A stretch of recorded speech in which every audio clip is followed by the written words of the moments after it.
अध्याय 141 मैं तुम्हारे साथ खुशी से रहना चाहता हूँ 11। जब असिस्टेंट विक्रम ने डॉक्यूमेंट्स को हाथों में लेकर ऑफिस का दरवाज़ा खोला तो उसने देखा कि आर्यन सिंघानिया फर्श से छत तक की खिड़की के सामने खड़ा था। उसकी गहरी आंखें खिड़की से बाहर ऐसे देख रही थीं जैसे वह किसी हैरानी में हो। इस दौरान उसने कई बार बड़े बॉस को ऐसी हालत में देखा था जैसे उनकी आत्मा चली गई हो। उसने उन्हें सिर्फ 3 साल पहले ऐसे देखा था। उस समय उसने उनके लिए काम करना शुरू ही किया था, इसलिए वह उनके बारे में ज़्यादा नहीं जानता था।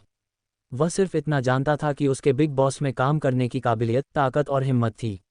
वह उन अमीर दूसरी पीढ़ी के पुरखों से बिल्कुल अलग था जो सिर्फ अपने परिवार के पैसे और ताकत पर भरोसा करना जानते थे। उन्हें ऐसे बॉस के अंडर काम करने पर बहुत गर्व था, लेकिन कभी कभी वह हैरान हो जाता था। वह बड़े से ऑफिस में बैठकर कुछ घंटों तक अपने गले में पहनी अंगूठी को देखता रहता था। वह उदासी की एक मोटी परत में लिपटा रहता था जो कम नहीं होती थी। पहली बार जब उसने उसे इस तरह देखा तो उसकी आंखों में यकीन नहीं हुआ। वह सोच भी नहीं सकता था कि लोगों की नज़रों में जो युवा, होनहार और जोशीला आर्यन सिंघानिया है, उसका इतना दुखद पहलू भी हो सकता है। वह समझ नहीं पा रहा था कि इस घमंडी भगवान को क्या बात परेशान कर सकती है, जब तक कि उसने शराब पीने के बाद उसे सच बोलते नहीं सुना। पता चला कि ईशा कितनी भी ताकतवर क्यों न हो, वह प्यार की रुकावट को पार नहीं कर सकी।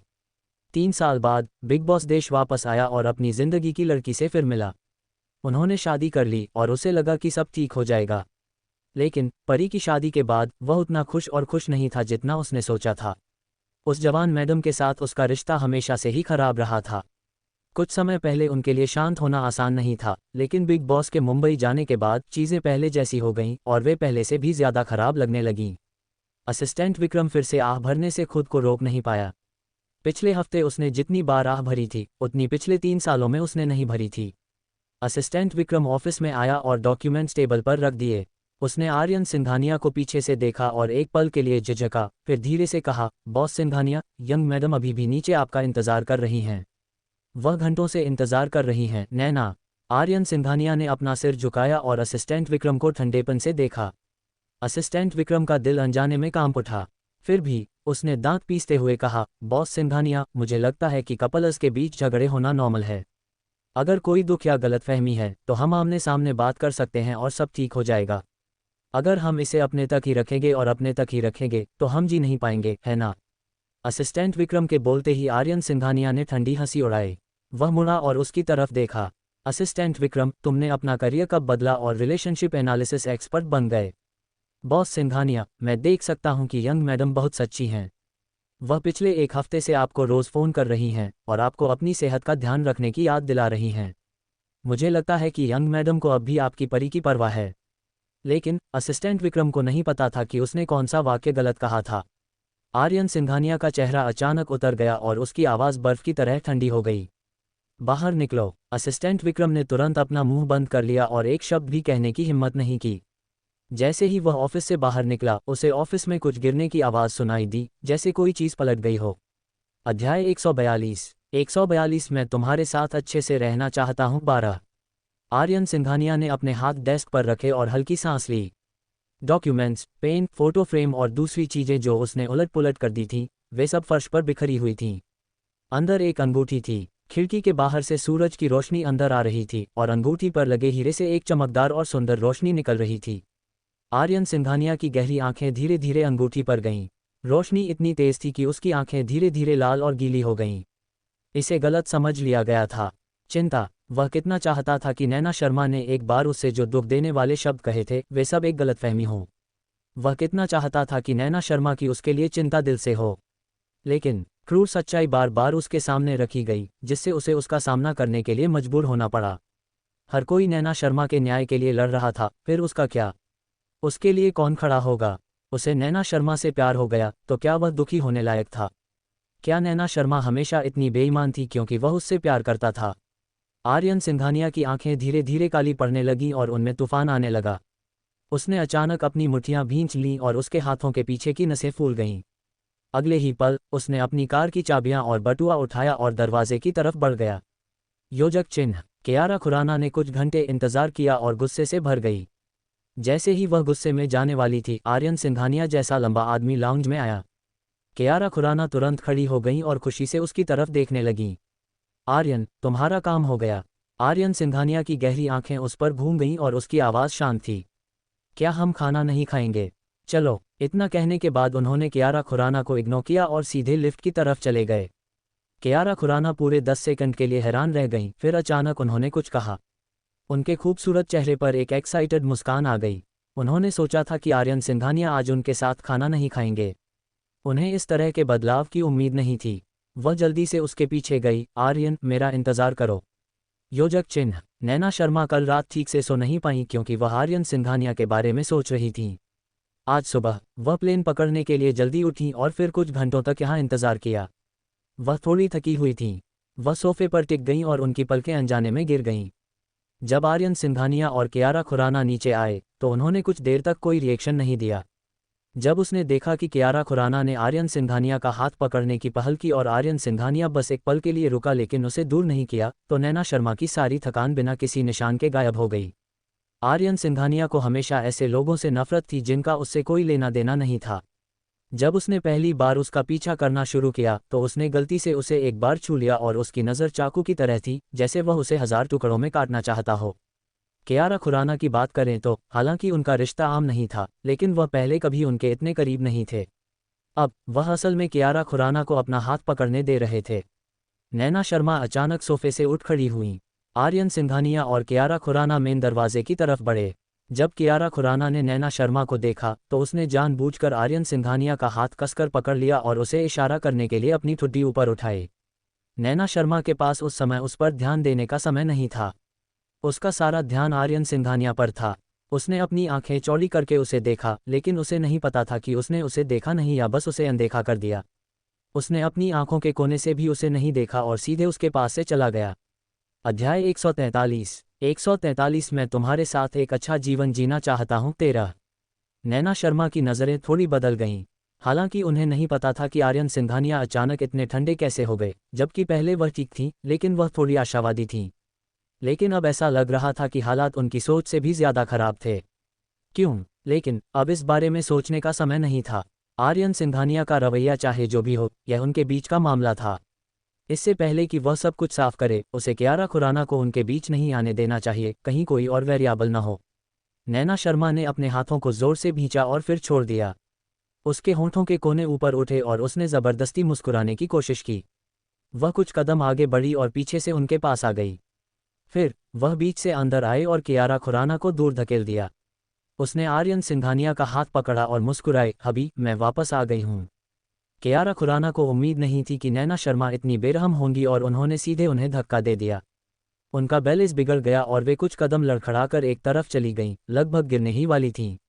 जब वह किसी तरह मजबूती से खड़ी हुई तो अचानक उसकी आंखों में आग सी लग गई। उसने दांत पीसते हुए कहा, नैना शर्मा। नैना शर्मा ने उसे हवा की तरह समझा और उसे इग्नोर कर दिया। उसने सिर्फ आर्यन सिंघानिया को देखा और आगे कहा, मैं प्लेन से उतरते ही आ गई। मैं तुम्हारे साथ डिनर करने के लिए तुम्हें ढूंढना चाहती थी, लेकिन मुझे नहीं पता था कि तुम बिजी हो। क्या अब तुम्हारा काम हो गया? चलो खाना खाते हैं, मुझे बहुत भूख लगी है। जैसे ही नैना शर्मा ने ये कहा, उसने आर्यन सिंघानिया को देखकर अपनी बड़ी बड़ी आंखें झपकाईं। आर्यन सिंघानिया की काली आंखों ने नैना शर्मा को देखा। उसकी गहरी आंखें उसे देख रही थीं। उसकी आंखों के नीचे की रोशनी टिमटिमा रही थी, जैसे रात के आसमान में सबसे खूबसूरत तारे टिमटिमा रहे हों, जिससे लोग उसे देखते हैं और उसके प्यार में पड़ जाते हैं। उसकी आंखें बहुत मासूम थीं, लेकिन वह साफ तौर पर जानता था कि उसकी मासूमियत के पीछे कोई गहरी साजिश है। उसका दिल एक बहुत बढ़िया मशीन की तरह था। उसमें सिर्फ कैलकुलेशन थे, कोई इमोशन नहीं था। आर्यन सिंघानिया के होंठों के कोने धीरे धीरे एक मुस्कान में बदल गए, जो उस खूबसूरत चेहरे पर खिल रही थी, जैसे वह रूह चुरा रही हो। नैना शर्मा का दिल जो गले में अटका हुआ था, उसकी मुस्कान से भर गया और वह मुस्कुराए बिना नहीं रह सकी। शायद वह ज्यादा सोच रही थी। आर्यन सिंघानिया में कुछ भी गलत नहीं था, वरना वह अब भी उस पर क्यों मुस्कुराती। लेकिन आर्यन सिंघानिया की मुस्कान सिर्फ एक सेकंड के लिए ही रही। उसका चेहरा तुरंत उतर गया और उसकी आंखों पर बर्फ की एक परत जम गई। उसने उसे ठंडेपन से देखा। नैना शर्मा, क्या तुमने नहीं देखा कि मैं वेदिका के साथ डिनर पर जाने वाला था? नैना शर्मा की मुस्कान थोड़ी रूखी थी। आर्यन सिंघानिया ने बिना किसी दया के नैना शर्मा का हाथ अपने हाथ से खींच लिया और उसकी आवाज़ और ठंडी हो गई। और हाँ, अगर कोई ज़रूरी काम ना हो तो यहाँ ऐसे ही मत आना। ये कंपनी है, कोई प्राइवेट क्लब नहीं। इसके साथ ही आर्यन सिंघानिया ने उसकी तरफ देखा नहीं और वहाँ से चला गया। कियारा खुराना पहले तो नैना शर्मा से बहुत नाराज थीं, लेकिन जब उन्होंने अपने सामने का सीन देखा तो उनका चेहरा तुरंत मल्होत्रा से यंग हो गया। उनका मूड बहुत आरामदायक और गर्व से भरा था। नैना शर्मा, आपका भी कभी ऐसा दिन होता है? नैना शर्मा के लिए पब्लिक में शर्मिंदा होना बहुत कम होता था। कियारा खुराना तो उनका मजाक उड़ाने का कोई मौका नहीं छोड़तीं। वह कुछ कहने ही वाली थीं कि आर्यन सिंघानिया अचानक रुक गए। वह मुड़ी और बोली, वेदिका चलो। कियारा खुराना ने अपनी जबान पर आए शब्दों को निगल लिया। भले ही वह इस शानदार मौके को जाने नहीं देना चाहती थी, लेकिन आर्यन के साथ खाना खाना ज्यादा जरूरी था। कियारा खुराना ने तुरंत जवाब दिया, ठीक है आर्यन, मैं अभी आती हूँ। अध्याय 144 मैं तुम्हारे साथ खुशी से रहना चाहता हूँ 14। नैना शर्मा वहीं हैरान रह गईं, जब तक आर्यन सिंघानिया और कियारा खुराना कंपनी से बाहर नहीं निकल गए, कार में नहीं बैठ गए और दरवाज़ा बंद करके उन्हें जगह नहीं दिया। उसने आर्यन सिंघानिया के हाव भाव और अभी अभी कही उसकी बातों के बारे में सोचा और उसका दिल बैठ गया। वह जानना चाहती थी कि क्या गलत हुआ। एक हफ्ते पहले उसके और आर्यन सिंघानिया के बीच हुई आखिरी कॉल बहुत प्यारी थी। उसने उसे अपनी पत्नी कहा था कि उसे उसकी याद आ रही है और उससे कहा था कि वह घर जल्दी आ जाए। नैना शर्मा ने बहुत याद करने की कोशिश की कि क्या उसने अनजाने में कुछ गलत किया था और आर्यन सिंघानिया को फिर से गुस्सा दिलाया था। लेकिन नैना पूरे हफ्ते इस शहर में थी, उससे अलग। उसने उसका फ़ोन भी नहीं उठाया तो वह उसे कैसे उकसा सकती थी। बहुत सोचने के बाद यही संभावना थी कि दादाजी ने उस दिन नैना की डिनर पार्टी में खुद ही अपनी शादी के बारे में बताया हो और इसी वजह से उसने उन्हें फ़ोन भी किया हो। शायद उसे इस बारे में पता था और पता था कि वह उसका इस्तेमाल कर रही है, इसलिए वह उससे नाराज़ था। लेकिन उस दिन वहां मौजूद लोगों में से सिर्फ उसे, दादाजी और चाचा दुबे को ही इस बारे में पता था। आर्यन सिंघानिया को कैसे पता चल सकता था? उसने तो उसका भेजा हुआ मैसेज भी नहीं देखा था। एक पल के लिए नैना शर्मा का दिमाग उलझन में पड़ गया। वह अपने विचारों को सुलझा नहीं पा रही थी। उसने अपना सिर हिलाया और बस इस बारे में नहीं सोचा। आर्यन सिंघानिया के साथ चाहे कुछ भी हो जाए, उसे वापस लाना था। जब तक उसके मन में उसके लिए फीलिंग्स थी, उसे कॉन्फिडेंस रहेगा। चाहे उसे कितनी भी ठंड क्यों न लगी हो, वह पहले ही उसे सह चुकी थी। इस बार वह डरेगी नहीं। जब नैना शर्मा ने उसका पीछा किया तो आर्यन सिंघानिया की कार पहले ही निकल चुकी थी। उसने जल्दी से एक टैक्सी बुलाई, उसमें बैठी और ड्राइवर से कहा, आगे वाली कार का पीछा करने में मेरी मदद करो। ड्राइवर ने उस पर नज़र डाली और वह मुश्किल में पड़ गया। मिस, मेरी कार आगे वाली कार को कैसे पकड़ सकती है? वह एक स्पोर्ट्स कार है जिसकी कीमत करोड़ों में है। नैना शर्मा ने कुछ नहीं कहा और सीधे अपना बटुआ निकाला। उसने उसे खोला, अंदर से 100 रुपये के नोटों का एक बंडल निकाला और वे सब उसे दे दिए। Sir please. मास्टर की आंखें चमक उठीं और उन्होंने तुरंत सिर हिलाया। ज़रूर, कोई बात नहीं। आर्यन सिंघानिया की कार तेज़ी से आगे बढ़ी और नैना शर्मा की कार मुश्किल से पीछे पीछे चल रही थी। किस्मत से वह बाल कार के साथ साथ चल पाए जब तक कि कार वंश के गेट पर नहीं रुक गई। आर्यन सिंघानिया कार से उतरे और वैलेट को चाबियां देकर सीधे मेन गेट की तरफ चल दिए। कियारा खुराना कार से उतरी और पीछे से आर्यन सिंघानिया का हाथ फिर से पकड़ लिया। आर्यन सिंघानिया ने कियारा खुराना की तरफ देखा और मुस्कुराया। वेदिका, मैं एक शादीशुदा आदमी हूँ। क्या तुम्हें डर नहीं है कि तुम जैसी पॉपुलर एक्ट्रेस को कुछ हो जाएगा जो मुझे इस तरह पकड़े हुए है? कियारा खुराना जानती थी कि आर्यन सिंघानिया का कुछ बुरा से क्या मतलब है। क्या ये सिर्फ पेपराजी द्वारा फोटो खींचे जाने और इसे बड़ा मुद्दा बनाने जैसा नहीं था? लेकिन वह क्यों डरेगी? वह आर्यन सिंघानिया को लेकर कोई बड़ी बात बनाने का इंतजार नहीं कर सकती थी। कियारा खुराना के गाल शर्म से हल्के लाल हो गए और उसने धीरे से कहा, आर्यन, तुमने और नैना शर्मा ने अपनी शादी अनाउंस नहीं की। तुम अभी भी गोल्डन बैचलर हो। इसके अलावा अगर नैना ने अनाउंस भी कर दिया तो मुझे कोई दिक्कत नहीं है। मुझे तुम्हारे लिए किसी भी चीज़ से कोई दिक्कत नहीं है। आर्यन सिंघानिया के होंठ फड़क गए और वह मुस्कुराए। उसकी गहरी आंखों ने कुछ देर कियारा खुराना के शर्मीले चेहरे को देखा, फिर उसने अपना मुंह खोला और रूखेपन से कहा, तुम्हें कोई दिक्कत नहीं है, लेकिन मुझे है। अध्याय 145 मैं तुम्हारे साथ खुशी से रहना चाहता हूँ 15। जैसे ही उसने बोलना खत्म किया, आर्यन सिंघानिया ने कियारा खुराना का हाथ झटक दिया। उसकी आवाज़ अभी भी शांत थी लेकिन उसमें दबाव का एहसास था। वेदिका, तुम्हें पता है कि मुझे लोगों का यूं ही छूना पसंद नहीं है, ठीक है? किसी और को? क्या वह हमेशा उसके दिल में कोई और थी? वे बचपन के प्यार थे और कई सालों से रिलेशनशिप में थे। न सिर्फ उसने उसे नोटिस नहीं किया, बल्कि वह हमेशा उसके प्रति उदासीन भी रहा। कियारा खुराना की आंखें नम हो गईं, लेकिन उन्होंने इसे एक पल में दबा लिया। भले ही उसे लगता था कि उसके साथ गलत हुआ है, लेकिन वह उसके साथ नखरे करने की हिम्मत नहीं करती थी। वह नैना शर्मा जैसी नहीं थी। नैना शर्मा उसके साथ नखरे इसलिए कर सकती थी क्योंकि वह उससे प्यार करता था और उसके दिल में शायद सिर्फ उसके भाई की मेहरबानी ही उसे सहारा दे सकती थी। लेकिन इससे कोई फर्क नहीं पड़ा। भले ही आर्यन सिंघानिया अब उससे प्यार नहीं करता, लेकिन वह निराश नहीं होगी। उसे विश्वास था कि जब तक वह कड़ी मेहनत करती रहेगी, वह एक दिन उसकी अच्छी बात देखेगा और उससे प्यार करने लगेगा। कियारा खुराना ने हल्की सांस ली और आर्यन सिंघानिया की तरफ मुस्कुराकर कहा, आर्यन, मुझे माफ़ करना। मैं बस एक पल के लिए इसके बारे में भूल गई थी। मैं दोबारा ऐसा नहीं करूंगी। जब वे बात कर रहे थे तभी नैना शर्मा की टैक्सी आ गई। आर्यन सिंघानिया ने उसकी तरफ देखा और मुंह बनाया। उसकी आंखों में रोशनी की एक किरण चमकी। उसने अपने होंठ भींचे और अंदर चलता रहा। कियारा खुराना ने भी नैना शर्मा को देखा और मुंह बनाया।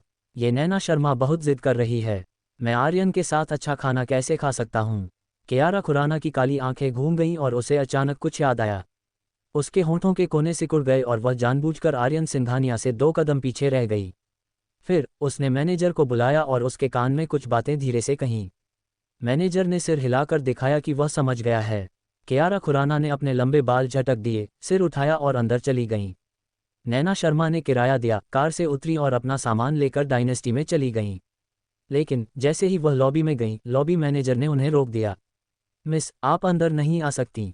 नैना शर्मा ने हैरानी से उसकी तरफ देखा। मैं अंदर क्यों नहीं जा सकती? हमारे होटल के नियमों के अनुसार रिपोर्टरों को बिना इजाज़त या बुलावे के अंदर आने की इजाज़त नहीं है। नैना शर्मा को ताज होटल के इस नियम के बारे में पता था, लेकिन इसका उनसे क्या लेना देना था?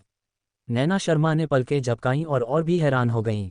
तो आप एक रिपोर्टर हैं, इसलिए आप हमारे होटल के मेहमानों की प्राइवेसी को खतरे में डालने से बचने के लिए अंदर नहीं आ सकते। उद्धरण चिन्ह अल्पविराम प्रश्नवाचक चिन्ह उद्धरण चिन्ह। वह रिपोर्टर कब बनी? नैना शर्मा को अचानक याद आया कि जब वह अभी कार में बैठी थी तो उसने देखा था कि कियारा खुराना दरवाजे पर खड़ी मैनेजर से कुछ बुदबुदा रही थी। ऐसा लग रहा था कि यह कियारा खुराना का ही काम था और वह नहीं चाहती थी कि वह उसके और आर्यन सिंघानिया के खाने में खलल डाले। वह हमेशा इस तरह की गंदी चालें चलती रहती थी। नैना शर्मा ने होंठ काटते हुए कहा, मैं कोई रिपोर्टर नहीं हूँ। लेकिन लॉबी मैनेजर ने उसकी बात नहीं सुनी और बिजनेस वाले लहजे में कहा, मुझे माफ़ करना मिस, हम आपकी एक तरफा बातों पर तब तक यकीन नहीं कर सकते जब तक हमारे होटल का कोई वीआईपी गेस्ट आपकी बात की गारंटी न दे। नहीं तो प्लीज़ चले जाइए। नैना शर्मा ने अपना मुंह खोला और कुछ कहना चाहती थी, लेकिन वह ये भी जानती थी कि इस तरह के बड़े होटल में गलती करने से बेहतर है कि उसे जाने दिया जाए। लेकिन वह इतने कम समय में कोई ऐसा कहाँ से ला सकती थी जो उसे यह साबित कर सके? अगर वह अभी किसी को बुला भी लें तो क्या उनके आने तक वह आर्यन सिंघानिया के साथ अपना खाना खत्म नहीं कर लेंगी? उस शापित कियारा खुराना। नैना शर्मा ने गहरी सांस ली और उनकी आंखें झुक गईं। ऐसा मत सोचो कि उसके पास कोई और रास्ता नहीं था। कियारा खुराना के कम आईक्यू की वजह से उसे सच में कोई परवाह नहीं थी। नैना शर्मा ने इसके बारे में सोचा और अचानक उन्हें प्रेरणा मिली। अध्याय 146 मैं तुम्हारे साथ अच्छे से रहना चाहता हूँ 16। नैना शर्मा ने अपने बैग से फ़ोन निकाला, अपनी कॉन्टैक्ट लिस्ट खोली, श्रुति बजाज का नंबर ढूंढा और उसे कॉल किया। फ़ोन कुछ देर तक बजता रहा, फिर दूसरी तरफ से फ़ोन उठा। एक आलसी औरत की आवाज़ आई, हेलो मिस बजाज, मैं हूँ। मैं नैना शर्मा हूँ। ओह, क्या बात है ईशा, मुझे एक काम में तुम्हारी मदद चाहिए। फ़ोन रखने के बाद नैना शर्मा ने कियारा खुराना की मैनेजर लीला दी का फ़ोन नंबर ढूंढा और उन्हें कॉल किया। 2 फ़ोन कॉल के बाद नैना शर्मा ने अपना फ़ोन रख दिया और होंठ सिकोड़ लिए। कियारा खुराना नहीं चाहती थी कि वह उसे और आर्यन सिंघानिया को खाने में डिस्टर्ब करे, इसलिए वह उसे और आर्यन सिंघानिया को खाना खाने से रोक देगी। योजक चिन्ह। आर्यन सिंघानिया ने प्राइवेट कमरा नहीं मांगा और डाइनिंग हॉल में किसी भी जगह पर बैठ गए। कियारा खुराना असल में आर्यन सिंघानिया के साथ प्राइवेट रूम में बिना किसी डिस्टर्बेंस के अकेले खाना चाहती थीं। उन्हें आर्यन के साथ अकेले रहने का मौका बहुत समय बाद मिला था। आर्यन, हम एक प्राइवेट कमरे में क्यों नहीं चलते? उसने उसे समझाने की कोशिश की। यहाँ बहुत सारे लोग हैं, बात करना आसान नहीं है। आर्यन सिंघानिया ने आलस से ऊपर देखा, उसकी आवाज़ अब भी पहले की तरह शांत थी। आप यहाँ खाने आए हैं, बात करने नहीं। उद्धरण चिन्ह अल्पविराम प्रश्नवाचक चिन्ह उद्धरण चिन्ह। हालांकि कियारा खुराना अपनी शिकायतें दबाने की पूरी कोशिश कर रही थी, लेकिन आर्यन सिंघानिया की बातें और भी बदतमीज़ होती जा रही थीं। वह भारी आवाज़ में बोलने से खुद को रोक नहीं पाए। आर्यन, मुझे पता है कि मैंने तुम्हें हाल ही में दुखी किया है, लेकिन मुझे बस तुम्हारे लिए गुस्सा आ रहा है। क्या तुम मेरे साथ ऐसा बर्ताव नहीं कर सकते? मैं सच में बहुत दुखी हूँ। उसे उसके लिए गुस्सा आ रहा था। ईशा, सबको पता था कि वह दुखी है। क्या नैना शर्मा अकेली थी जो यह नहीं देख पा रही थी? उसके पास अपनी उदासी दूर करने का कोई तरीका नहीं था, तो फिर उसके पास दूसरों की उदासी की परवाह करने का समय कैसे होता? आर्यन सिंघानिया ने अपनी आंखें नीची कर लीं और खुद पर हंसे। हालांकि उनकी हंसी एक झटके में गायब हो गई और उनकी आवाज़ अभी भी भावहीन थी। या तो तुम खाओ या जाओ। कियारा खुराना बस चुप रह गईं। छोड़ो, चलो मेन हॉल में खाते हैं। उसे पता चल गया था कि आर्यन आज अच्छे मूड में नहीं है।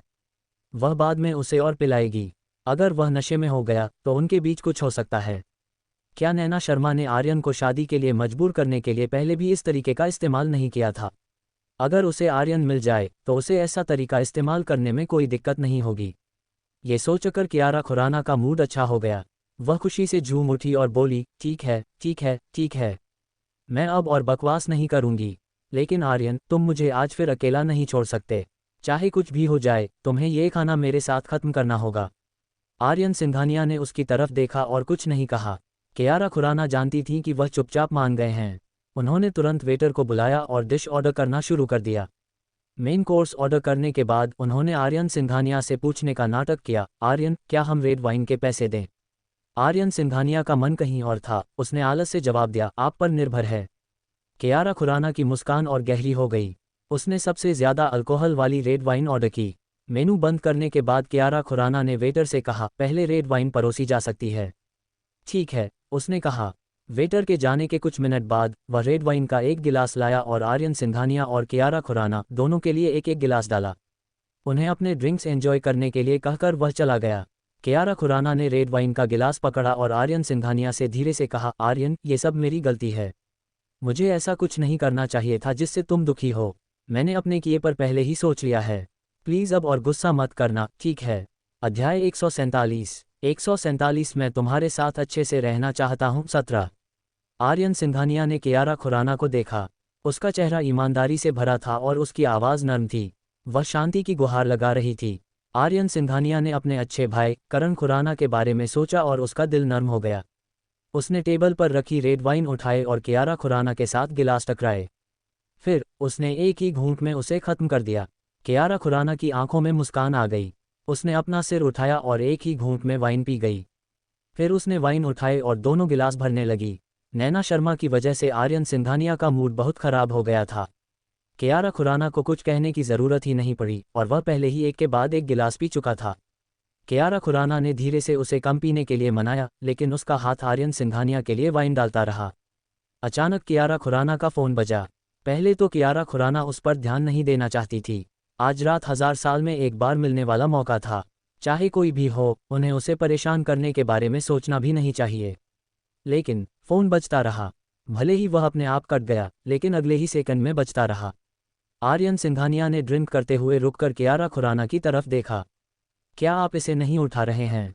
आर्यन, ऐसा बहुत कम होता है कि तुम मेरे साथ खाना खाओ। मुझे नहीं लगता कि यह कोई अर्जेंट काम है, इसलिए तुम्हें इसकी चिंता करने की ज़रूरत नहीं है। कियारा खुराना ने अपने बैग से फ़ोन निकाला और फ़ोन रख दिया। जैसे ही वह उसे बंद करने वाली थी, उसका फ़ोन फिर से बज उठा। आर्यन सिंघानिया ने बेपरवाही से कहा, मुझे जवाब देना चाहिए। आपने इतनी अर्जेंट कॉल की है, ज़रूर कोई अर्जेंट बात होगी। ठीक है, मैं आपकी बात सुनूंगा। कियारा खुराना ने अपनी आंखें नीची की और कुछ नाराज़गी के साथ जवाब का बटन दबाया। हालांकि उसकी आवाज़ धीमी थी, लेकिन उसका लहजा बहुत अच्छा नहीं था। लीला दी, क्या बात है? मैं अभी खा रहा हूँ। लीला दी की आवाज़ बहुत चिंतित और गंभीर थी। वेदिका, क्या अब तुम वंश में हो? कियारा खुराना को उम्मीद नहीं थी कि लीला दी को पता चलेगा कि वह वंश में हैं। उसने आश्चर्य से कहा, आपको कैसे पता चला? तो क्या तुम सच में एक शादीशुदा आदमी के साथ डिनर कर रही हो? क्या तुम्हें नहीं पता कि रिपोर्टर पहले से ही डायनेस्टी के एंट्रेंस पर इंतजार कर रहे हैं, तुम्हारी एक शादीशुदा आदमी को रिझाते हुए फ़ोटो लेने के लिए तैयार? पिछली बार तुमने जो स्कैंडल किया था वह अभी तक शांत भी नहीं हुआ है, तुम ये फिर से क्यों कर रही हो? क्या तुम अब भी एंटरटेनमेंट इंडस्ट्री में रहना चाहती हो? लीला दी की आवाज़ तुरंत कई डिग्री ऊंची हो गई। कियारा खुराना को बिना वजह डांट पड़ी। कौन सा शादीशुदा आदमी? कौन सा रिपोर्टर? मैं तो आर्यन के साथ खाना खा रही हूँ। आपका मतलब सिंघानिया परिवार के सीईओ आर्यन सिंघानिया से है? हाँ, मैं अपने आर्यन के साथ डिनर कर रही हूँ। शादीशुदा आदमी? तुमने ये कहाँ से सुना? लेकिन मुझे अभी खबर मिली है कि तुमने एक शादीशुदा आदमी को पटाया है। चाहे वह शादीशुदा आदमी हो या सिंघानिया परिवार का सीईओ, तुम अब ये खाना नहीं खा सकती। मैंने तुम्हें लेने के लिए किसी को भेज दिया है। लो प्रोफाइल रहो और खानदान के पिछले दरवाजे से बाहर आओ। सामने का दरवाज़ा पहले से ही रिपोर्टरों ने बंद कर रखा है। कियारा खुराना का एक्सप्रेशन तब और भी खराब हो गया जब उसने सुना कि लीला दी खुद उसके लिए फैसला ले रही हैं। वह आर्यन सिंघानिया के सामने अपना आपा नहीं खोना चाहती थी, इसलिए उसने आर्यन सिंघानिया को हाथ का इशारा किया और फिर वॉशरूम की तरफ चलने के लिए उठ गई। वॉशरूम में घुसने के बाद उसने दरवाज़ा बंद किया और ठंडे लहजे में कहा, आर्यन और मैं खाना क्यों नहीं खा सकते? रिपोर्टर मुझ पर खाने के दौरान एक शादीशुदा आदमी को बहकाने का इल्ज़ाम कैसे लगा सकते हैं? और रिपोर्टर अचानक से क्यों आ गए? जब मैं अंदर आई तो मुझे कोई रिपोर्टर नहीं दिखा। वेदिका, मैं तुम्हारी मैनेजर हूँ। मैं तुमसे जो भी करवाना चाहूँ वह तुम्हारी भलाई के लिए ही होगा। हालांकि प्रेसिडेंट सिंघानिया शादीशुदा नहीं हैं, लेकिन उनके और नैना शर्मा के एक साथ रात बिताने की खबर थी। और तुमने ये भी बताया कि तुम्हारी नैना शर्मा से अनबन थी। तूफान अभी थमा नहीं है और अब तुम प्रेसिडेंट सिंघानिया के साथ खाना खाने और उनके साथ करीबी रिश्ते रखने की खबर बता रही हो। तुम्हें क्या लगता है कि प्रेस कॉन्फ्रेंस में तुम्हारे बारे में क्या लिखा जाएगा? अध्याय 148 मैं तुम्हारे साथ अच्छे से रहना चाहता हूँ। 18 मुझे कोई फर्क नहीं पड़ता। आर्यन और मैं बस खाना खा रहे हैं। रिपोर्टर्स से इसका क्या लेना देना है? अगर उन्हें शूट करना और लिखना पसंद है तो उन्हें करने दो। मैं उन्हें लिखने देने के लिए ज़्यादा तैयार हूँ। आज रात की जीत नज़दीक थी। अगर सच में उसके और आर्यन के बीच कुछ हुआ तो और भी अच्छा होगा अगर रिपोर्टर उसकी फ़ोटो ले लें। अगर कुछ नहीं है तो मुझे परेशान मत करो। कियारा खुराना अपनी बात खत्म करने के बाद फ़ोन रखने ही वाली थीं। लीला दी को तुरंत गुस्सा आ गया। वह पहले तो कियारा खुराना का ख्याल रखने को तैयार थी क्योंकि सिंघानिया परिवार से उनके कुछ रिश्ते थे। उन्होंने ये भी देखा कि वह बात मानने वाली है, इसलिए उन्होंने उसे प्रमोट करने की पूरी कोशिश की। उन्हें उम्मीद नहीं थी कि कियारा खुराना के मशहूर होने के बाद वह घमंडी और रौब जमाने वाली हो जाएगी। उन्होंने उसकी बात भी नहीं सुनी। अगर वह सच में सिंघानिया परिवार की बेटी होती तो वह उससे सावधान रहती, लेकिन वह तो बस एक बटले की बेटी थी और उसने इतना घमंडी होने की हिम्मत की। लीला दी का सब्र जवाब दे गया था और उनके मुंह से जो शब्द निकले वे सुनने में अच्छे नहीं लग रहे थे। कियारा खुराना, तुम अब फेमस हो, इसलिए मैं तुम्हारे लिए थोड़ी बहुत मदद कर रही हूँ। लेकिन मैं तुम्हें इसलिए मदद कर रही हूँ कि तुम 1 इंच पीछे हटने के बाद 1 मील पीछे ना हटो। तुम्हें पता होना चाहिए कि अगर मैं तुम्हें ऊपर उठने में मदद कर सकती हूँ तो मैं तुम्हें गिरा भी सकती हूँ। अगर तुम अभी भी एंटरटेनमेंट इंडस्ट्री में रहना चाहती हो तो तुम अभी वंशवाद छोड़ सकती हो। बेशक अगर तुम अपना भविष्य बर्बाद करना चाहती हो तो मुझे तुम्हारी परवाह नहीं होगी। जब से कियारा खुराना ने लीला दी के लिए काम करना शुरू किया उन्होंने कभी उनसे कुछ बुरा नहीं कहा। वह हमेशा उन्हें मनाती रहती थीं और उनके साथ चलती थीं। अब जब वह अचानक इतनी तेज़ हो गई थी तो कियारा खुराना का चेहरा अचानक हरा और सफ़ेद हो गया और उनकी छाती को ऐसा लगा जैसे कोई जाम कर रहा हो। क्या तुम मुझे धमकी दे रहे हो? मैं तुम्हें धमकी नहीं दे रहा हूँ। ये सच है, तुम्हारा कोई बैकग्राउंड नहीं है। मैंने तुम्हें अपने रिसोर्स से पाला है। अगर तुम मेरी बात नहीं सुनते तो मैं तुम्हारी सेवा क्यों करूँ? तुम्हारे जैसे बहुत से लोग हैं। अगर मैं तुम्हें फेमस कर सकता हूँ तो मैं दूसरों को भी फेमस कर सकता हूँ। तुम्हें खुद इस बारे में सोचना चाहिए। लीला दी को उससे और कुछ कहने में आलस आ रहा था और उन्होंने फ़ोन काट दिया। उसके कानों में बीप की आवाज़ गूंजी। कियारा खुराना ने फ़ोन को कसकर पकड़ा हुआ था और उसका चेहरा बहुत भद्दा लग रहा था। हालांकि लीला दी की बातें कठोर थीं, लेकिन उन्हें मानना पड़ा कि वह सही थीं। उनका कोई बैकग्राउंड नहीं था। आज वह जहाँ हैं वहाँ तक पहुँचना उनके लिए आसान नहीं था। अगर वह सावधान नहीं रहती तो इस स्कैंडल में वह बर्बाद हो सकती थी। जब तक उसे भरोसा न हो कि वह आज रात आर्यन सिंघानिया को मना सकती है और उसे अपनी जिम्मेदारी लेने के लिए तैयार कर सकती है। हालांकि उसे नैना पर भरोसा नहीं था। कियारा खुराना ने अपने निचले होंठ को जोर से काटा। चाहे वह इसके बारे में कितना भी सोचे वह इसे स्वीकार नहीं कर सकती थी, लेकिन वह रिस्क नहीं ले सकती थी। इसलिए वह इस मौके को छोड़ ही सकती थी। हालांकि जब तक वह जिंदा थी उसे उम्मीद थी, उसे ज़रूर दूसरा मौका मिलेगा। कियारा खुराना मेन हॉल में वापस आई और आर्यन सिंघानिया से माफ़ी मांगते हुए कहा कि उन्हें कुछ ज़रूरी काम है और उन्हें पहले निकलना है।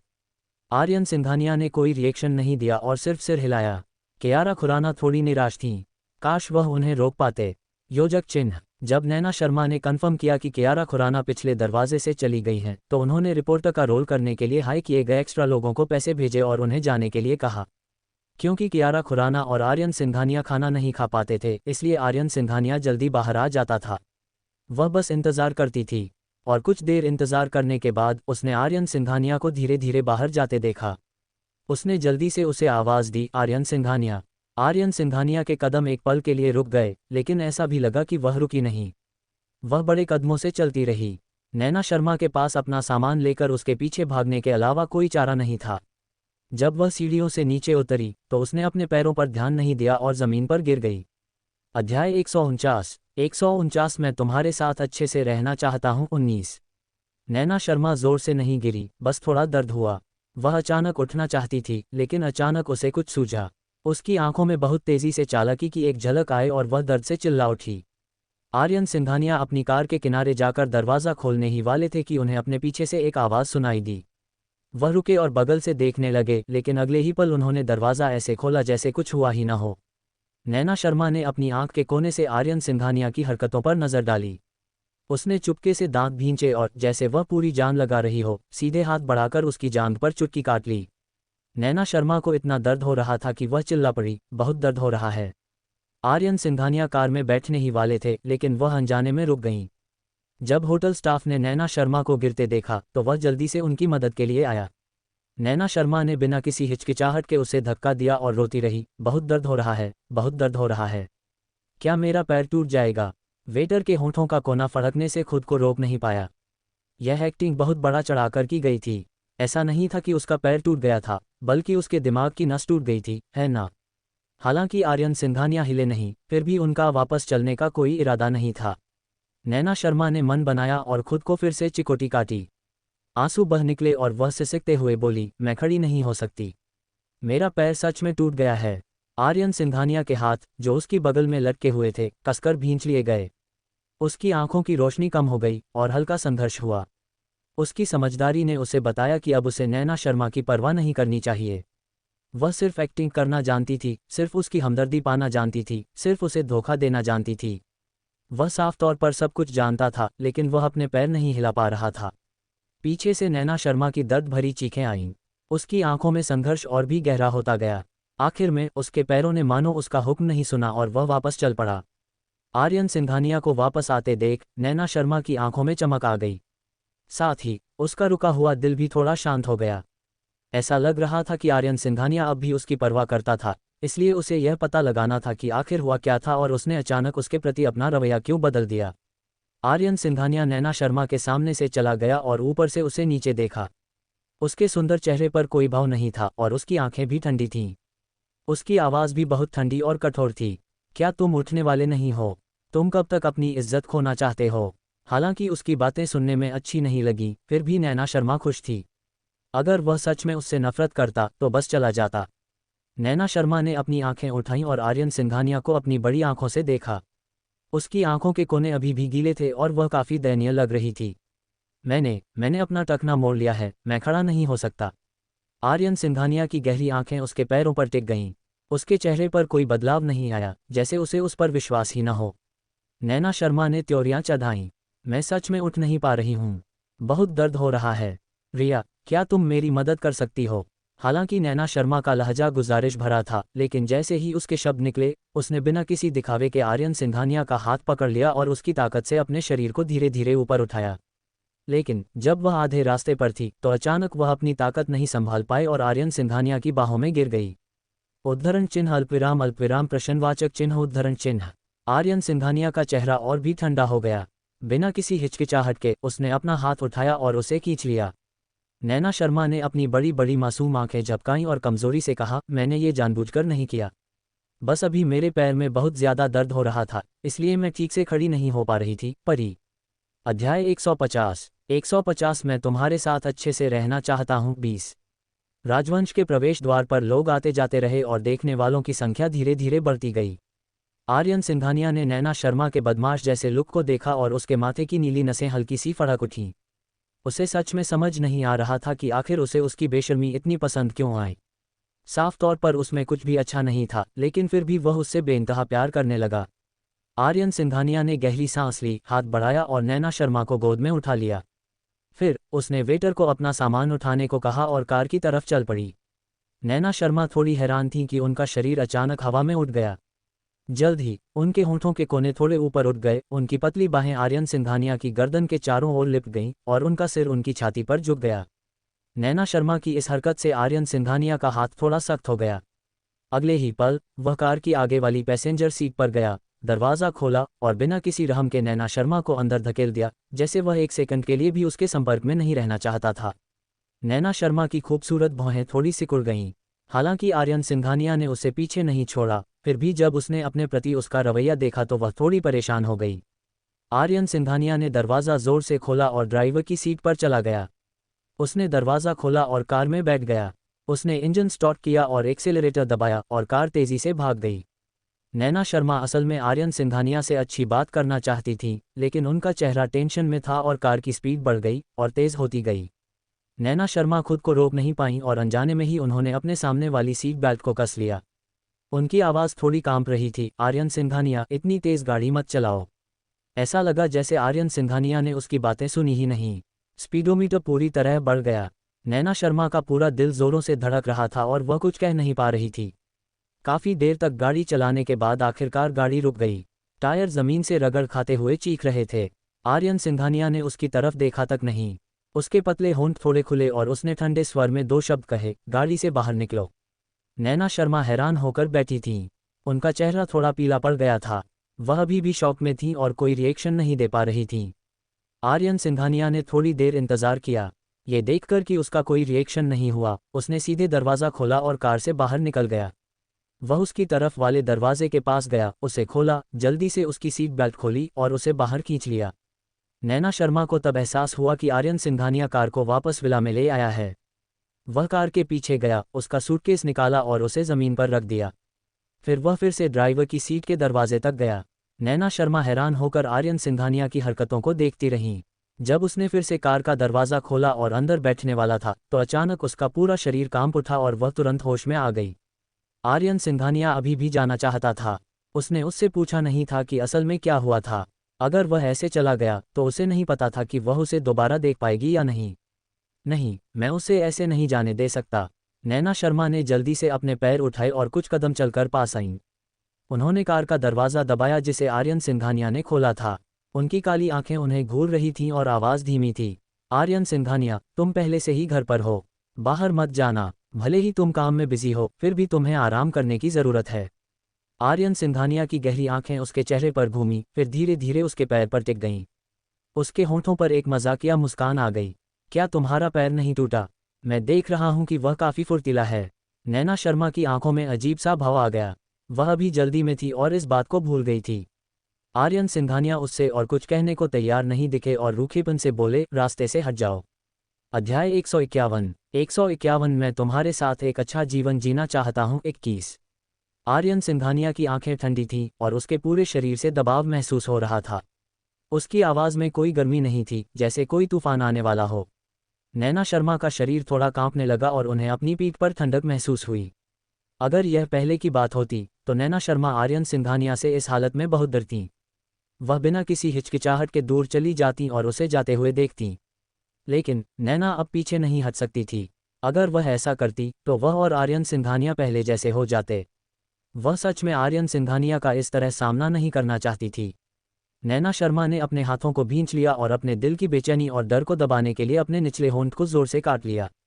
उसने नर्म लहजे में बोलने की कोशिश की, आर्यन सिंघानिया, क्या हम पहले ठीक नहीं थे?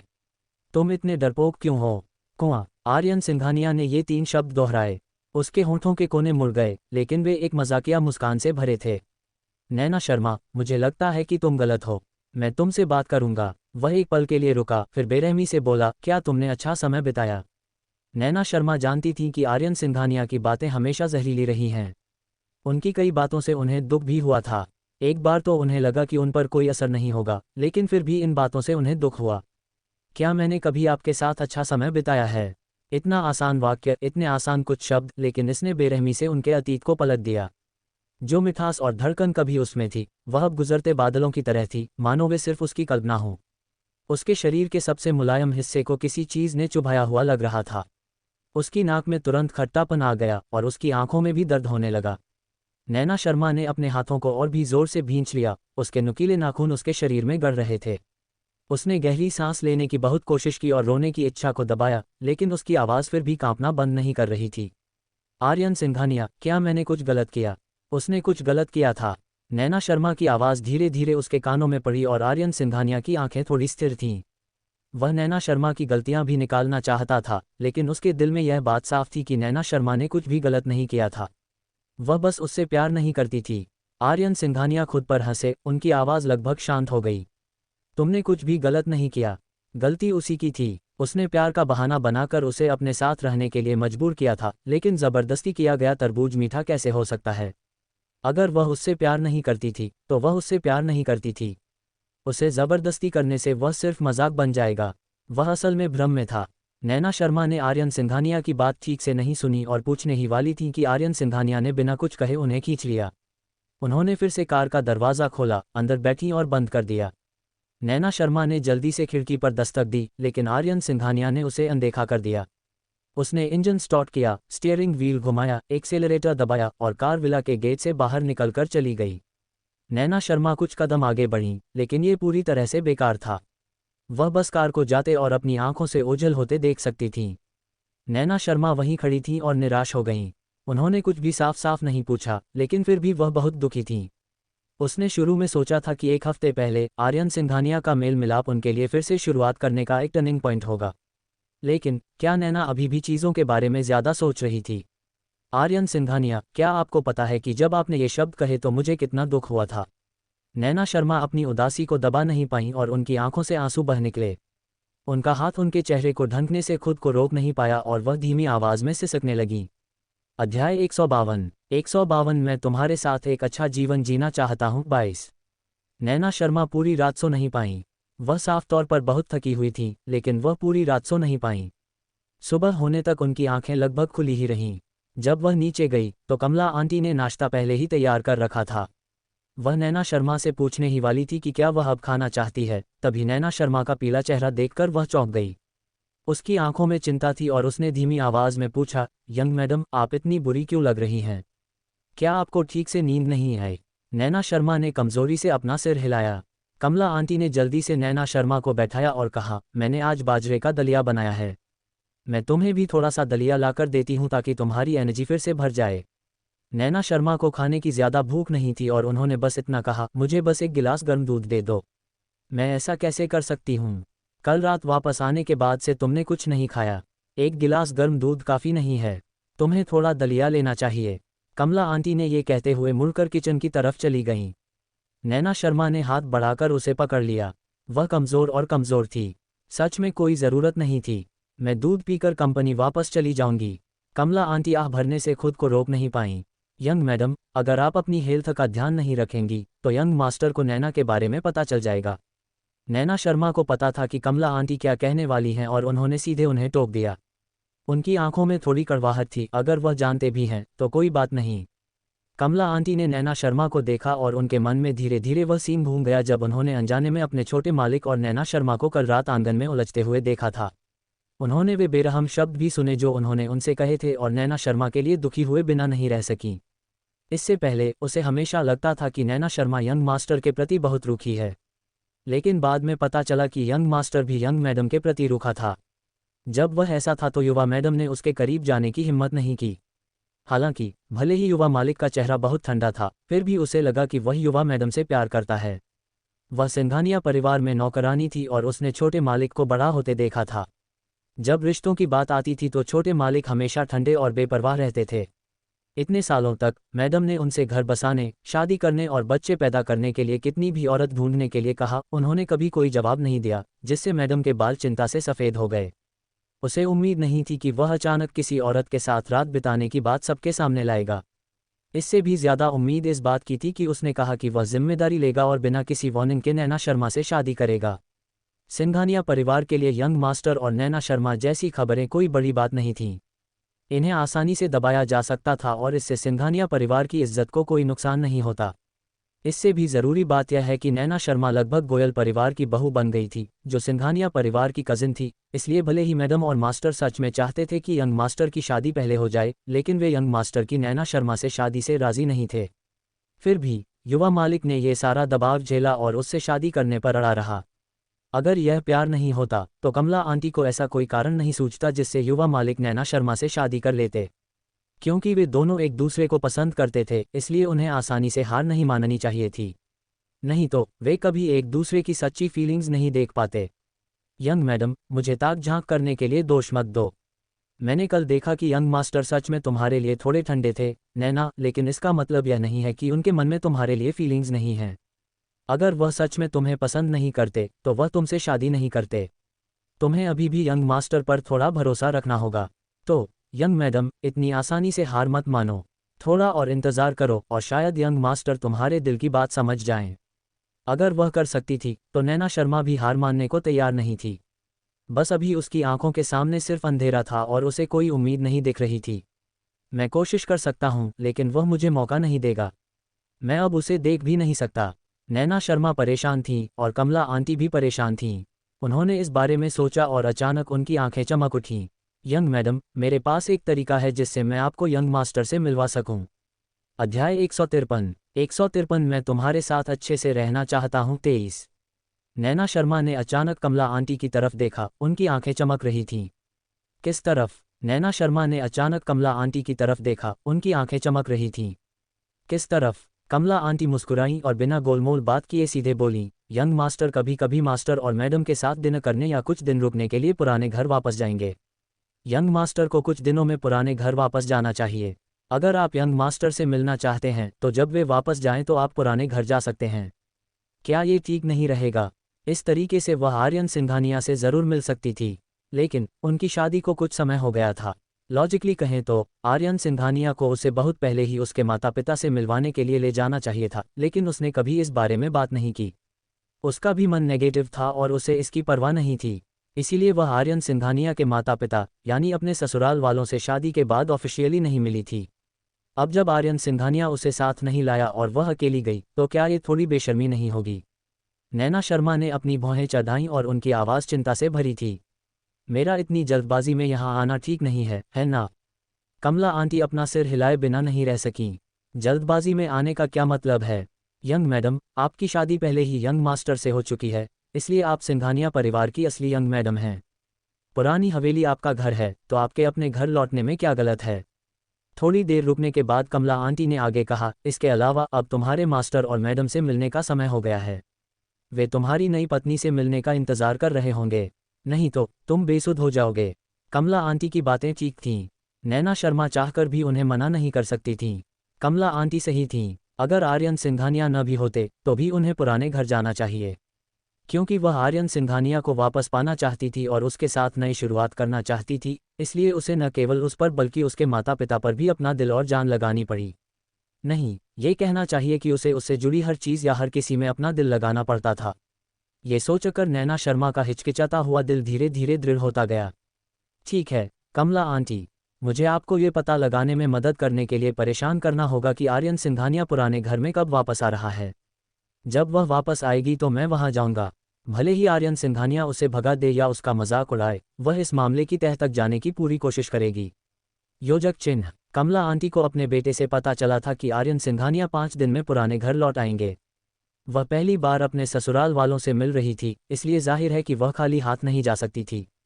नैना शर्मा अपने पति से इस बारे में बात नहीं कर सकती थी, इसलिए उन्होंने कमला आंटी से इस बारे में बात की। सिंघानिया प्रणव के माता पिता से उनकी पसंद के बारे में सलाह करने के बाद वह छोटी मीरा को मॉल ले गईं। छोटी मीरा ने देखा कि नैना शर्मा ने पलक तक नहीं झपकाए और एक बहुत महंगा जेड ब्रेसलेट ब्रश कर दिया। वह खुद को रोक नहीं पाए और बोली, नैना दी, आपकी सास अभी तक आपके लिए कोई गिफ्ट लेकर नहीं आई हैं। आप बहुत दिलदार हैं। एक ही कदम में आपकी आधी सेविंग्स खत्म हो जाएंगी। नैना शर्मा ने क्रिस्टल क्लियर ब्रेसलेट को देखा। ये कहना नामुमकिन था कि उसे दिल का दर्द नहीं हुआ, लेकिन अगर नैना बच्चे से अलग होने का दुख बर्दाश्त नहीं कर सकती थी तो वह भेड़िए को भी नहीं फंसा पाएगी। पुराने ज़माने से ही सास बहू की प्रॉब्लम सबसे बड़ी प्रॉब्लम रही है। आर्यन सिंघानिया के साथ उसका रिश्ता पहले से ही खतरे में था। अगर उसकी सास के साथ उसका रिश्ता अच्छा नहीं था तो आर्यन सिंघानिया के साथ उसका अच्छी ज़िंदगी जीना लगभग नामुमकिन था। इसके अलावा अगर वह मिसेज सिंघानिया को अपने जैसा बना लेती तो वह आर्यन सिंघानिया से उनके लिए अच्छी बात भी कह सकती थी। वह मेरी सास हैं, मेरे लिए उनके प्रति पुत्रवत व्यवहार करना ही उचित है। तुम सही कह रही हो, लेकिन क्या यह इसके लायक है? बॉस सिंघानिया हाल ही में कियारा खुराना के बहुत करीब रहे हैं। क्या वह अब भी तुम्हें अपनी पत्नी के रूप में देखता है? अध्याय 154 मैं तुम्हारे साथ अच्छे से रहना चाहता हूँ 24। हालांकि कियारा खुराना उस दिन चली गई थी, लेकिन सिंघानिया परिवार के साथ अपने एंडोर्समेंट कॉन्ट्रैक्ट के रिन्यूअल की वजह से कियारा खुराना और आर्यन सिंघानिया समय समय पर साथ में दावतों में जाते रहे थे। ये तो होना ही था कि उनके बीच कुछ करीबी बातें होती और रिपोर्टर उनके रिश्ते के बारे में बेबुनियाद आरोप लगाते। सेलिब्रिटी लोगों का ध्यान खींचने के लिए चीज़ों को बढ़ा चढ़ाकर पेश करते थे, यह आम तरीका था। एंडोर्समेंट कंपनियों के लोग आमतौर पर सहयोग करते थे, जो उनकी अपनी कंपनी को प्रमोट करने के बराबर था। लेकिन आर्यन सिंघानिया हमेशा लो प्रोफाइल रहते थे और उन्हें हाइप बनाना पसंद नहीं था। सिंघानिया कॉर्पोरेशन को अपनी पॉपुलैरिटी बढ़ाने के लिए इसकी ज़रूरत नहीं थी। इसलिए जब भी पहले ऐसी कोई खबर सामने आती थी तो वे तुरंत उससे निपट लेते थे और उसे लीक नहीं होने देते थे। लेकिन अब उन्हें इसकी कोई परवाह नहीं थी। इस तरह पिछले कुछ दिनों से उनके और कियारा खुराना के बीच का मामला जंगल में आग की तरह फैल रहा था। ऐसा लग रहा था जैसे वे दोनों सच में एक साथ हैं। पिछली बार जब उन्होंने कोऑपरेशन की बात की थी, तब से छोटी मीरा एक फैन से एक राहगीर बन चुकी थी। अब जब कियारा खुराना को पता चल गया था कि आर्यन सिंघानिया एक शादीशुदा औरत है, तब भी उसे नहीं पता था कि इससे कैसे बचा जाए। वह एक राहगीर से एक राहगीर बन गई और गुस्से से बोली, नैना दी, आप यहाँ अपनी सास पर बहुत पैसा खर्च कर रही हैं, लेकिन बॉस सिंघानिया सरेआम कियारा खुराना के लिए अपना प्यार दिखा रहे हैं। ये बहुत ज़्यादा है। आखिर छोटी मीरा नैना शर्मा की असिस्टेंट थी। बाहर वालों को नहीं पता था कि शादी के बाद नैना शर्मा और आर्यन सिंघानिया कैसे साथ रहते थे। वह और नैना शर्मा दिन रात साथ रहते थे और उन्हें लगभग पता चल गया था कि उनका रिश्ता अच्छा नहीं था, खासकर शादी के पहले महीने में। भले ही सिंघानिया ग्रुप ने एक के बाद एक शर्मा ग्रुप में इन्वेस्ट किया, लेकिन उसे नैना शर्मा के चेहरे पर कोई खुशी और मुस्कान नहीं दिखी। वह तो चाहती भी थी कि शर्मा ग्रुप अपने दम पर आगे बढ़े। क्या ये सिर्फ सिंघानिया ग्रुप छोड़ने के लिए नहीं था? बाद में नैना शर्मा के बिजनेस ट्रिप पर जाने से पहले उन्हें लगा कि उनके रिश्ते में सुधार आने लगा है। नैना शर्मा के चेहरे पर मुस्कान आ गई और उनकी आंखों में चमक आने लगी। उनका पूरा व्यक्तित्व अचानक पहले की बेजान हालत से एक नया रूप ले लिया और उनकी भौहों के बीच मिठास का एहसास हुआ। वह एक छोटी सी औरत की तरह लग रही थी जिसे प्यार से पाला गया था। उसे लगा कि नैना शर्मा आखिरकार बॉस सिंघानिया के साथ अच्छी जिंदगी जी पाएगी। लेकिन अभी एक हफ्ते से ज़्यादा ही हुआ था। नैना शर्मा एक हफ्ते के बिजनेस ट्रिप से लौटी ही थी और बॉस सिंघानिया के किसी दूसरी औरत के साथ होने की अफवाह पहले से ही थी। छोटी मीरा तो गुस्से से भर गई, लेकिन नैना शर्मा के चेहरे पर कोई भाव नहीं था। ऐसा नहीं था कि उसे डर नहीं था कि आर्यन सिंघानिया और कियारा खुराना अपने काम को हकीकत में बदल देंगे, लेकिन वह जानती थी कि डरना बेकार है। डर कर यहाँ समय बर्बाद करने के बजाय उसे इसे असल में एक्शन में बदलना चाहिए। उसे विश्वास था कि वह अभी भी आर्यन सिंघानिया को वापस जीत सकती है। जहाँ तक कियारा खुराना की बात है, वह पहले भी उनसे हारी थी और अब भी उनसे हारेंगी। नैना शर्मा ने अपने होंठ मोड़े और मुस्कुराईं। ठीक है, अब और गॉसिप मत करो, मुझे अभी कुछ न्यूट्रिशनल सप्लीमेंट्स लेने जाना है। चलो चलते हैं। योजक चिन्ह। आर्यन सिंघानिया शाम करीब 6 बजे सिंघानिया घर लौटे। मिसेज सिंघानिया ने उन्हें पीछे मुड़कर देखा और उनके पीछे पीछे दाएं बाएं देखा, लेकिन उन्हें अपनी नई पत्नी नहीं दिखी। उनकी आंखों में थोड़ी नाराज़गी दिखी। नैना आज भी यहाँ क्यों नहीं है? मुझे मत बताना कि वह बिजनेस ट्रिप पर गए हैं। आर्यन सिंघानिया अंदर आया और सोफे पर बैठ गया। जैसे उसने मिसेज सिंघानिया की बातें सुनी ही न हो, उसने कहा, पापा कहाँ हैं? मिसेज सिंघानिया बेवकूफ़ नहीं थीं। उन्हें लग रहा था कि उनके टालमटोल वाले रवैये में कुछ गड़बड़ है। आर्यन, बताओ, तुम और नैना कैसे रह रहे हो? अध्याय 155 मैं तुम्हारे साथ अच्छे से रहना चाहता हूँ 25। आर्यन सिंघानिया और नैना शर्मा की शादी को कुछ समय हो गया था। मिसेज सिंघानिया इंतज़ार कर रही थीं कि वह नैना शर्मा को घर ले आए, लेकिन वह कभी नहीं आया। पिछली बार जब वह वापस आया तो उन्होंने पूछा कि वह नैना शर्मा को वापस क्यों नहीं लाया। उसने कहा कि वह एक बिजनेस ट्रिप पर गया था और उसे किसी और दिन वापस ले आएगा। उसे उम्मीद नहीं थी कि वह इस बार भी उसे वापस नहीं लाएगा। वह नैना शर्मा के आने का जिक्र भी नहीं करना चाहता था। मिसेस सिंघानिया जितना इस बारे में सोचती, उन्हें उतना ही लगता कि कुछ गड़बड़ है। उन्होंने आगे कहा, आर्यन, तुम ही थे जिन्होंने इस इंसान से शादी करने पर जोर दिया था।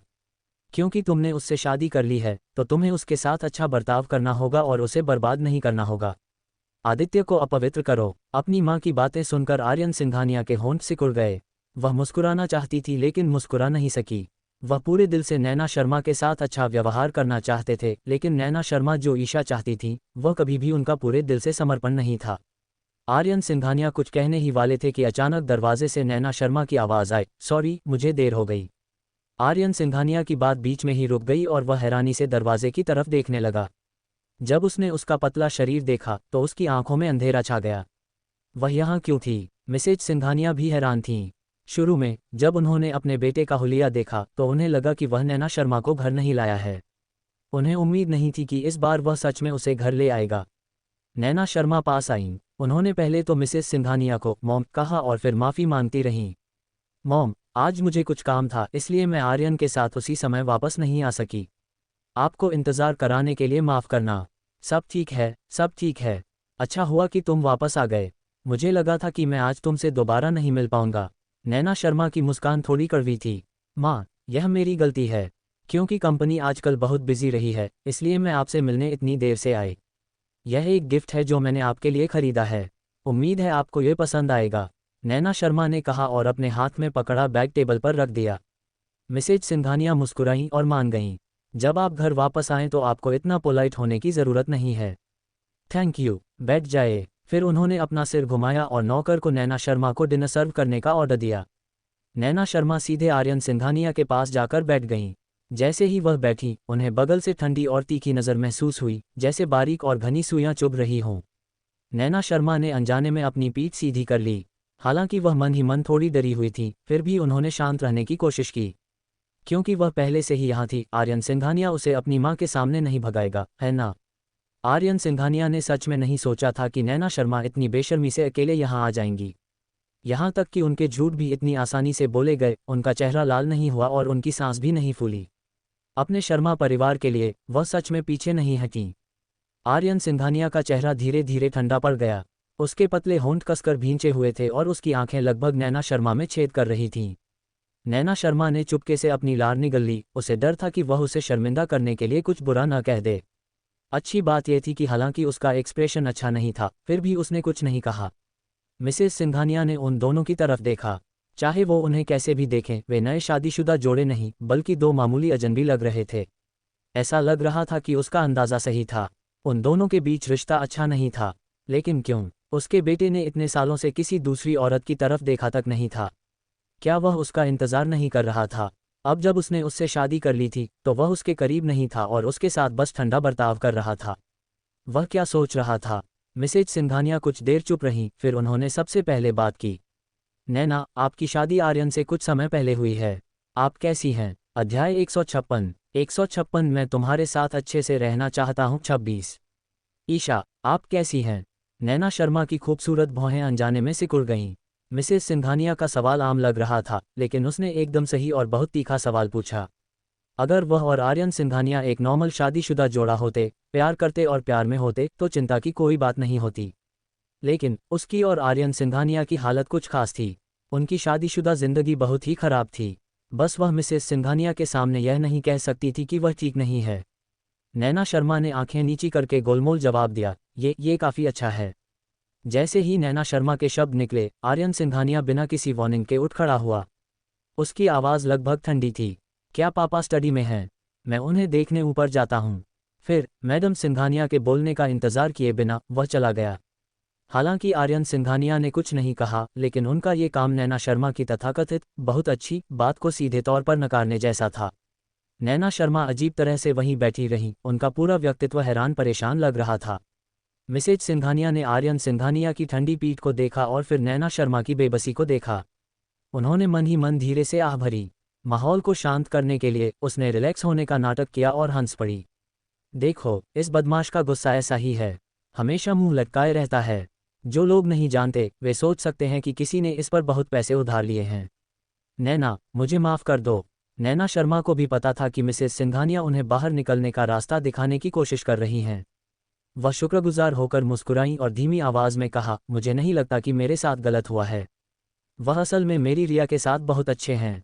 मैडम सिंघानिया को शुरू में नैना शर्मा पसंद नहीं थी, उनके फैमिली बैकग्राउंड या किसी और वजह से नहीं, बल्कि उनके भतीजे यश गोयल के साथ उनके रिश्ते की वजह से। आखिर वह लगभग गोयल परिवार की बहू बन ही गई थीं। लेकिन जब वे पहली बार मिले तो वह खास तौर पर समझदार, शांत और नर्म दिल थी, इसलिए उनका उनके बारे में अच्छा इंप्रेशन पड़ा। अब अपने बेटे को उनके साथ ऐसा बर्ताव करते देखकर उन्हें कोई शिकायत नहीं थी और उसने भी उसके लिए अच्छी बातें कहीं, तो उनके मन में उनके लिए प्यार थोड़ा और बढ़ गया। मैडम सिंघानिया ने हाथ बढ़ाकर धीरे से नैना शर्मा के हाथ के पीछे अपना हाथ रखा। उन्होंने धीरे से कहा, नैना, आर्यन बाहर से भले ही ठंडा दिखता हो, लेकिन अंदर से वह बहुत पैशनेट है, इसलिए उससे डरो मत।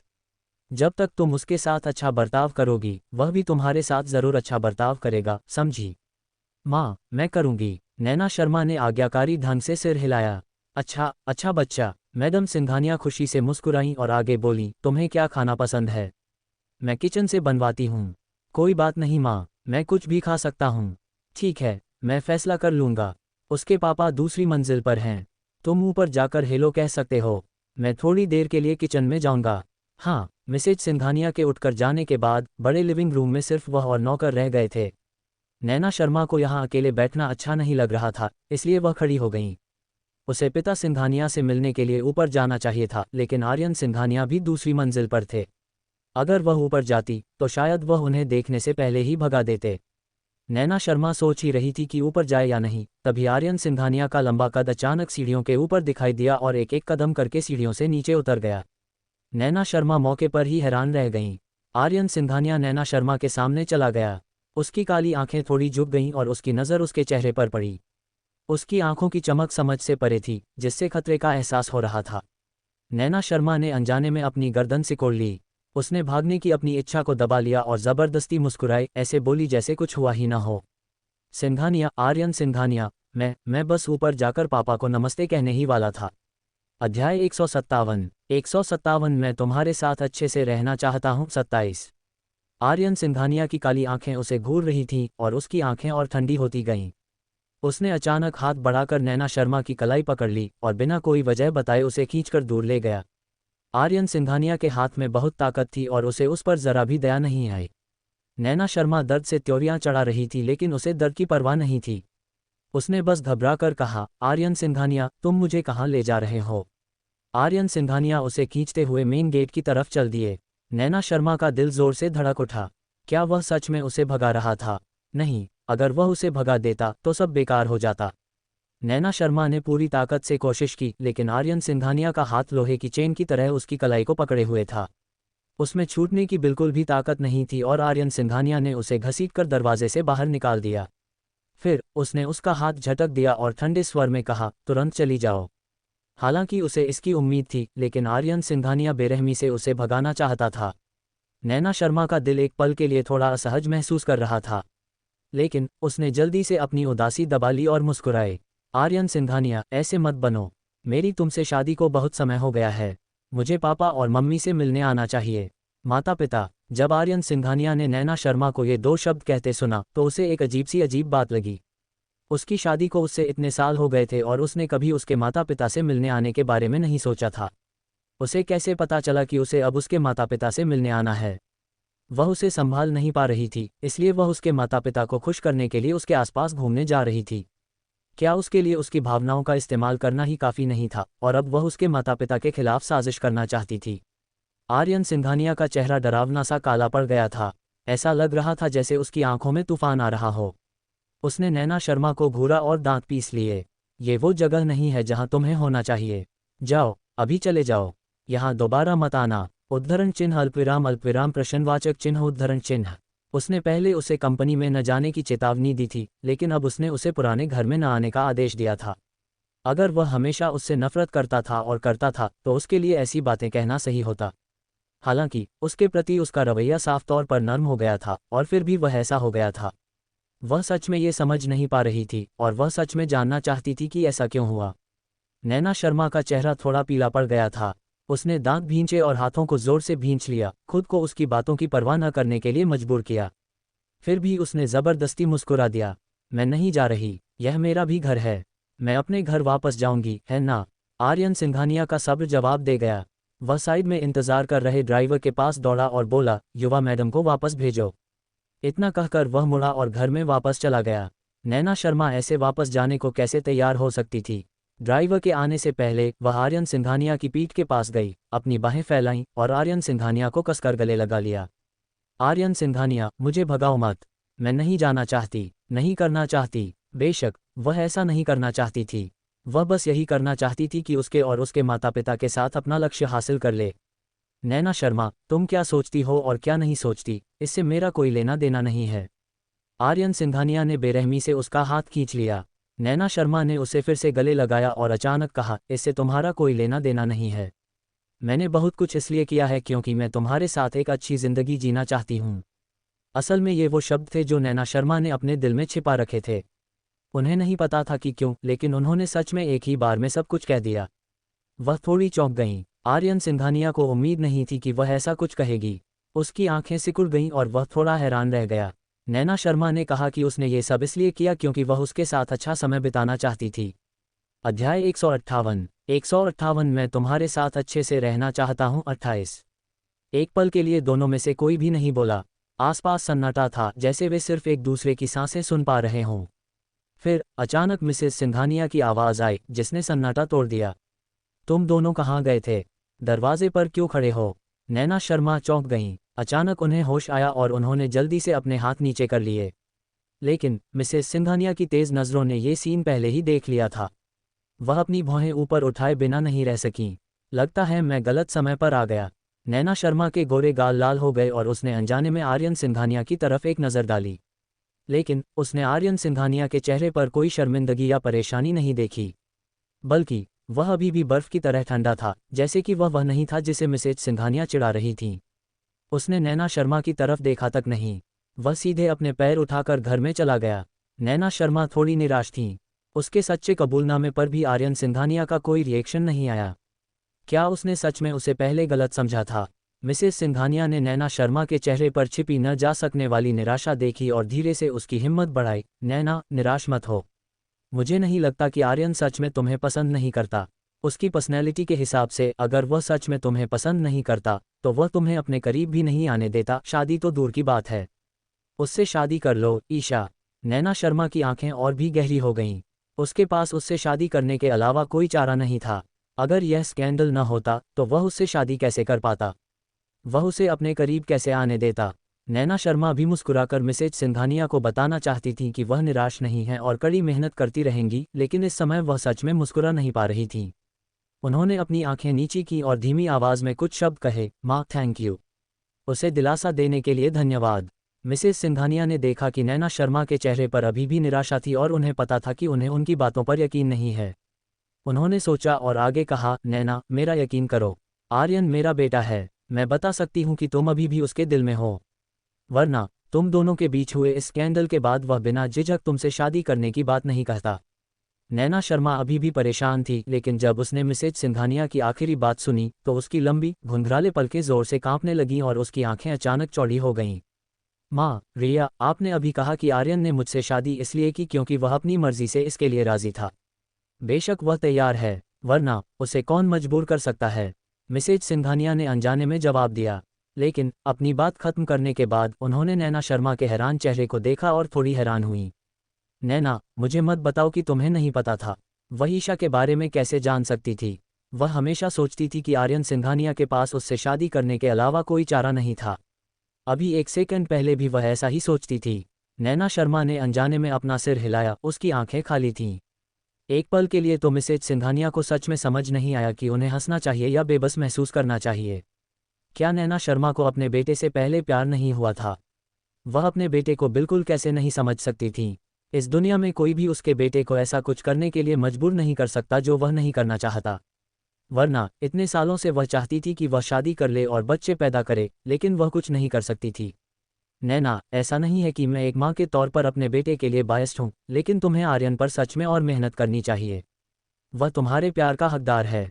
अगर वह तुमसे प्यार करने लगा तो तुम बहुत खुश हो जाओगी। योजक चिन्ह। आर्यन सिंघानिया रुकने से पहले सीधे घर की बालकनी में चले गए। नैना शर्मा के अभी अभी कहे गए शब्द उसके कानों में गूंज रहे थे, धीरे धीरे उसके दिमाग पर हावी हो रहे थे और उसकी सोच को बिगाड़ रहे थे। वह साफ साफ जानता था कि यह सिर्फ नैना शर्मा की मीठी बातें थीं, लेकिन फिर भी वह इतनी सुंदर लड़की को मना नहीं कर सका। अध्याय 159 पलंग के सिरहाने और पलंग के सिरे पर लड़ाई। एक जैसे ही सूरज पश्चिम में डूबा, एक ठंडी हवा चली जिससे आर्यन सिंघानिया का मन धीरे धीरे जाग उठा। उसने अपनी आंखें बंद की और एक गहरी सांस ली। जब उसने फिर से आंखें खोलीं तो उसकी आंखें पहले जैसी शांति में लौट आई थीं। वह खुद को फिर से नैना शर्मा के मीठे हमले में नहीं फंसने दे सकता था।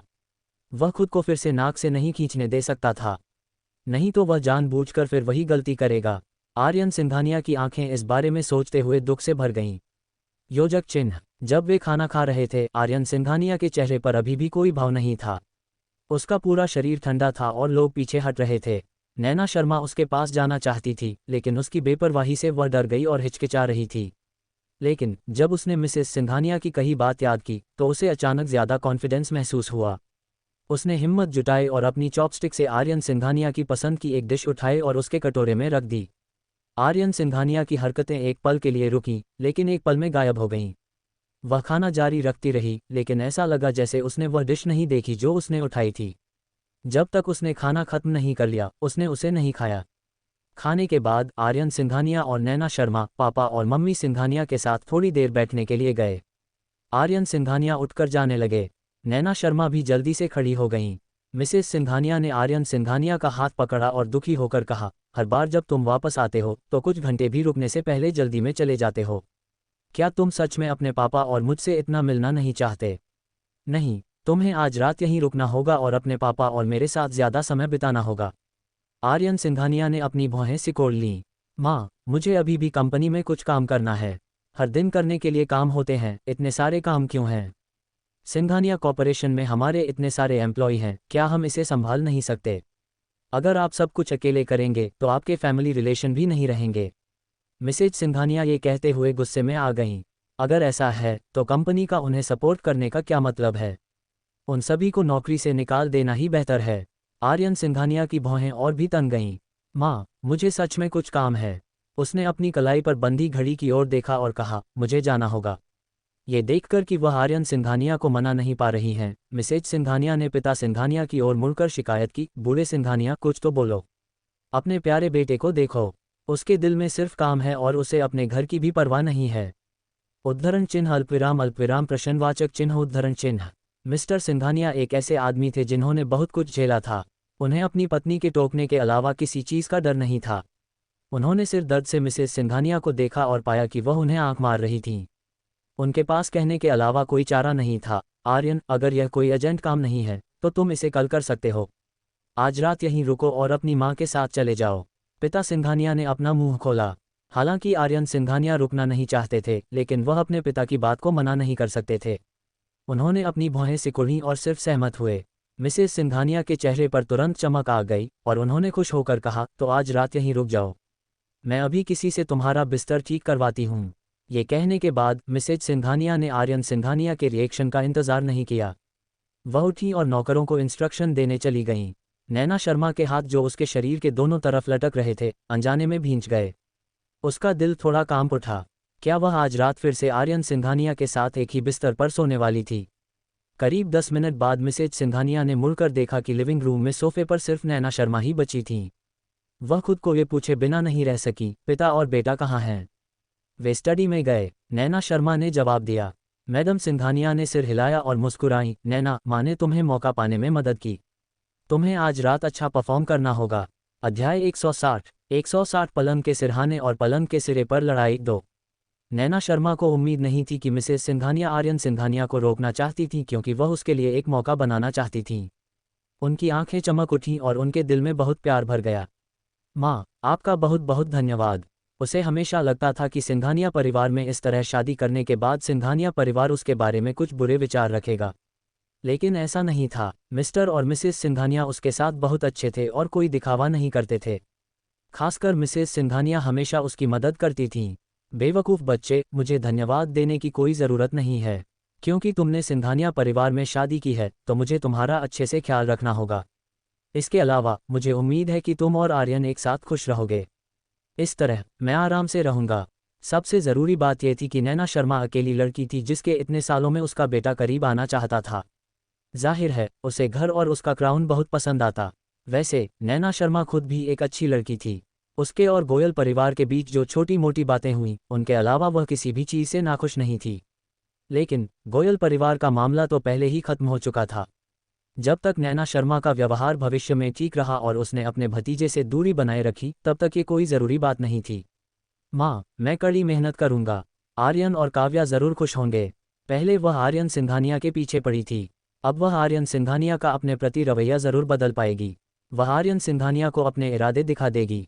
योजक चिन्ह। नैना शर्मा आर्यन सिंघानिया के बेडरूम में वापस आईं। उनके बेडरूम का स्टाइल विला जैसा ही था, जिसमें कोल्ड कलर सिस्टम, ज़्यादातर ग्रे और ब्लैक की तरफ झुकाव था। पहली नज़र में ही साफ था कि यह एक आदमी का कमरा था। नैना शर्मा धीरे धीरे अंदर आई और इधर उधर देखा। वह डेस्क के पास गईं और उस पर नज़र डाली।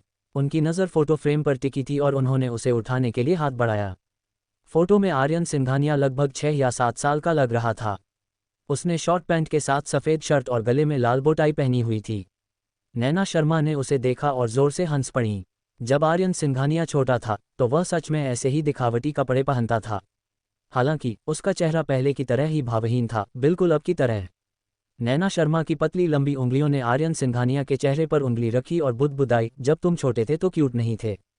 कोई हैरानी नहीं कि अब जब तुम बड़े हो गए हो तो तुमसे डील करना इतना मुश्किल हो गया है। नैना शर्मा ने मुंह बनाया और फोटो फ्रेम नीचे रख दिया। जब वह मुड़ी तो उसकी काली पुतलियां अचानक सिकुड़ गईं और उसका दिल भी धड़कना बंद हो गया। आर्यन सिंघानिया का लंबा कद उसके पीछे खड़ा था और वह अपनी गहरी आंखों से उसे घूर रही थी। उसकी आंखों में इतनी चमक थी कि कोई भी भावना नहीं दिख रही थी। नैना शर्मा अनजाने में 2 कदम पीछे हट गईं और उनका शरीर डेस्क से लग गया। उनकी आंखों में अभी भी हैरानी और शक था। वे हकलाते हुए बोलीं, सिंघानिया, आर्यन सिंघानिया, तुम कब वापस आए? उसे कोई आवाज़ क्यों नहीं सुनाई दी? क्या ये व्यक्ति चलते समय कोई आवाज़ नहीं करता?